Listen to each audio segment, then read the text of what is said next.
आदिल राजा की ये स्टोरी कुबरा खान वाली, मैं खाली कुबरा खान का नाम क्यों ले रहा हूँ वो मैं आगे चलकर आपको बताता हूँ।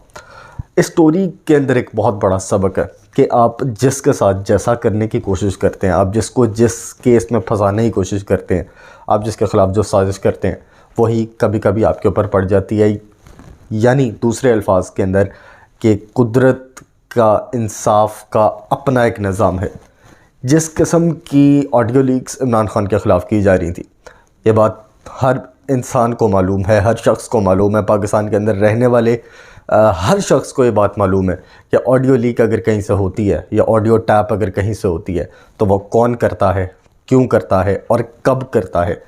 ये सारा वो मामला था जो कि इमरान खान की हर किस्म की, उनके ऊपर जो केसेस लगाए गए, उनको मारने की कोशिश की गई, कातलाना हमला, फ़ॉरेन फंडिंग, तोशाखाना, ये तमाम चीज़ों के अंदर जब उन्होंने देख लिया कि इमरान खान की मकबूलियत के अंदर कमी नहीं हो रही, तो उसके बाद आखिरी हरबा जो बचा, क्योंकि इमरान खान ऐसी एक्सट्रीम के ऊपर पहुंच गए थे इस्टेब्लिशमेंट के ख़िलाफ़ कि वो आखिरी हरबा था और वो इस्तेमाल किया गया। खैर, इसका नतीजा कुछ यूँ निकला कि इमरान खान की मकबूलियत के अंदर जो कमी हुई वो चंद फ़ीसद हुई, बहुत कम फ़ीसद हुई।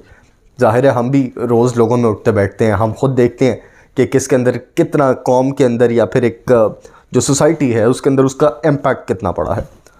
हमने जब उसको देखा तो उसका इम्पैक्ट उस तरह से नहीं पड़ा जिस तरह से पढ़ना शायद चाहिए था, लेकिन जिस किस्म की कोशिश की गई उनके करैक्टर को ख़राब करने की या उनकी पॉपुलैरिटी को कम करने की, वो फेल हो गए।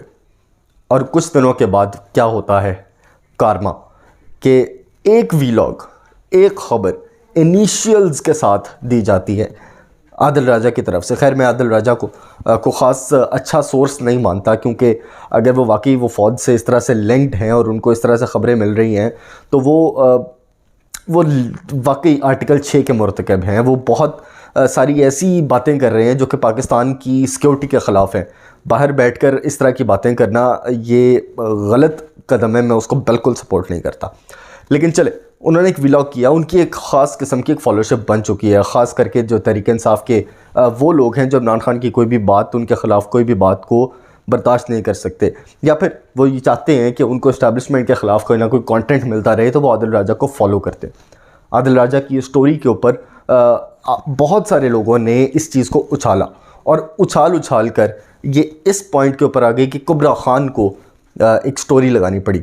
वो स्टोरी ये है कि उन्होंने 3 दिन का वक्त दिया है और आदिल राजा को ये कहा है कि आप इसको टेक डाउन करें अपनी स्टोरी को, और आप या तो बताएं कि आप वाकई मेरी बात कर रहे हैं, या आप इन अ सेंस कि आपके ख़िलाफ़ में लीगल एक्शन लूँगी अगर आपने 3 दिन के अंदर अपनी इस स्टेटमेंट को या अपनी इस जो भी आप एक क्लेम कर रहे हैं उसको आपने साबित ना किया। पहली बात, मैंने कुबरा खान का नाम इसीलिए लिया क्योंकि उन्होंने ख़ुद आकर पब्लिक के अंदर इस स्टोरी के बारे में बात की। आदिल राजा ने कभी भी कुबरा खान का जिक्र नहीं किया था। उनका इनिशियल के ज़रूर था और अवाम ने उसको उनके सिन्फ़ आहन या जो भी उनके ड्रामाज जो ISPR के लिए वो करती रही हैं, उससे उसको रिलेट करते हुए उनका नाम यहाँ पर जोड़ा। मज़ीद और लोगों का भी जोड़ा गया, लेकिन मैं उसको इस व्लॉग के अंदर सामने नहीं लाऊंगा क्योंकि वो लोग ख़ुद अभी तक पब्लिकली सामने नहीं आए। खैर, ये एक कुदरत का निज़ाम था कि जिस तरह से इमरान खान को गंदा किया जा रहा था या गंदा करने की कोशिश की जा रही थी, आज वही कीचड़ जनरल बाजवा के ऊपर अब उछाला जा रहा है और उसकी कोई हद नहीं रही। इतनी कि उन एक्ट्रेसेस जिनके इनिशियल्स समझे जा रहे थे वो अब ख़ुद सामने आकर ये कह रहे हैं कि हम इस चीज़ का कसूरवार नहीं है या फिर ऐसी कोई चीज़ हमारे साथ नहीं हुई। आगे चलते हैं। इलेक्शन कमीशन की आज फिर समाअत हुई। आज़म सवाती उनको जो है वो आज उनके ज़मानत को मंजूर किया गया। एक लंबा अरसा उन्होंने फिर से पुलिस के अंदर गुजारा, उनकी कस्टडी के अंदर रहे, लेकिन आज इस्लामाबाद हाई कोर्ट से उनको रिलीफ मिला।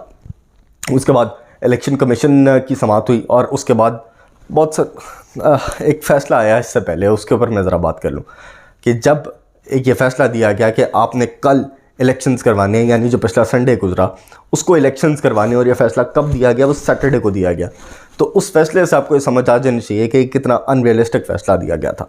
और इसके अंदर जाहिर है कि आप ऐसा फ़ैसला देकर गवर्नमेंट साइड जो कि नहीं चाह रही कि इलेक्शन हो, या इलेक्शन कमीशन जो कि नहीं चाह रही कि इलेक्शन हो, या इस्टेब्लिशमेंट जो कि नहीं चाह रही कि इलेक्शन हो, आप उनको एक बड़ा सॉलिड पॉइंट फराहम कर रहे हैं कि इलेक्शन वाकई ना हो, कि आप कह रहे हैं कि मैं आज फैसला दे रहा हूँ कि कल इलेक्शन करवाओ।